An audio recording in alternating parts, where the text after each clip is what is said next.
আসসালামু আলাইকুম এভরিওয়ান, সবাইকে শুভেচ্ছা ও স্বাগত জানিয়ে শুরু করছি আমার নতুন একটি রেসিপি। আজ আমি আপনাদের জন্য নিয়ে এসেছি কিভাবে সুস্বাদু মজাদার হাঁসের মাংস রান্না করা যায় এবং হাঁসের মাংসের গন্ধ অ্যালার্জি কিভাবে দূর করা যায় সেটি টিপ সহকারে দেখাবো।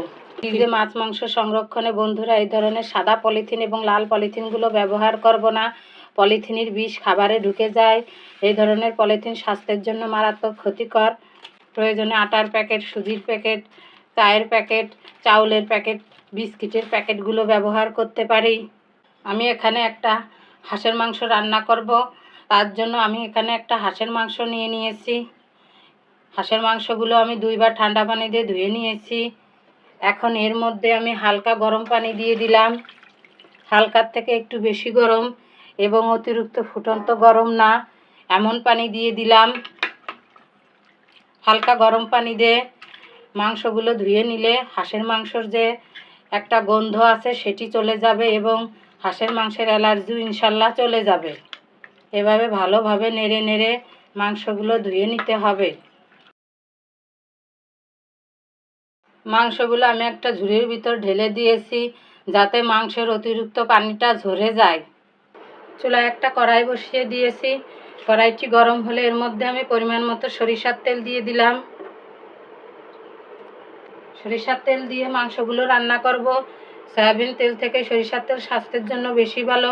তেল গরম হলে এর মধ্যে আমি কয়েকটা গরম মশলা এবং হাফ কাপ পেঁয়াজ কুচি দিয়ে দিলাম। পেঁয়াজগুলো হালকা লাল লাল করে ভেজে নিতে হবে। পেঁয়াজগুলো আমার হালকা লাল লাল করে ভাজা হয়ে গেছে। এখন এর মধ্যে 1 বাটি পেঁয়াজ বাটা দিলাম, আধা বাটি রসুন বাটা দিলাম। তেলের ভিতরে মশলাগুলো একটু ভেজে নিতে হবে। এখন অন্যান্য মশলা দিয়ে দেব, পুড়ে না যায় তার জন্য একটু পানি দিয়ে দিলাম। 2 চামচ আদা বাটা দিলাম, পরিমাণ মতো টমেটো কুচি দিলাম। মাংসের পরিমাণ বেশি হলে মশলার পরিমাণ বাড়িয়ে দিতে হবে, মাংসের পরিমাণ কম হলে মশলা কম দিতে হবে।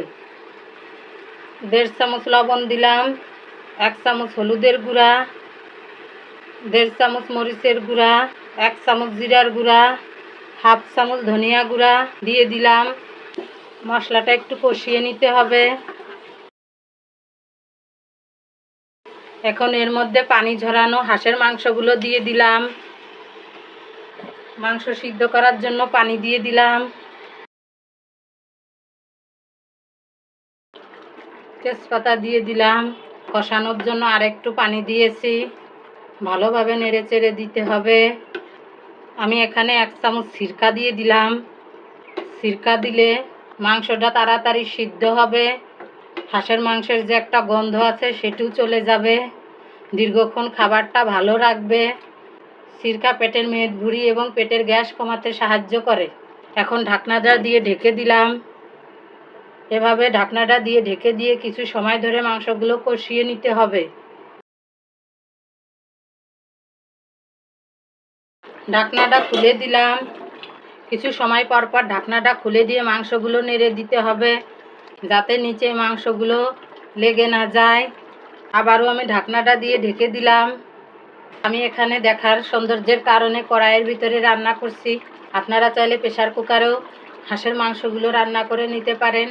এতে তাড়াতাড়ি মাংসগুলো সিদ্ধ হয়ে যাবে, সময়ও কম লাগবে।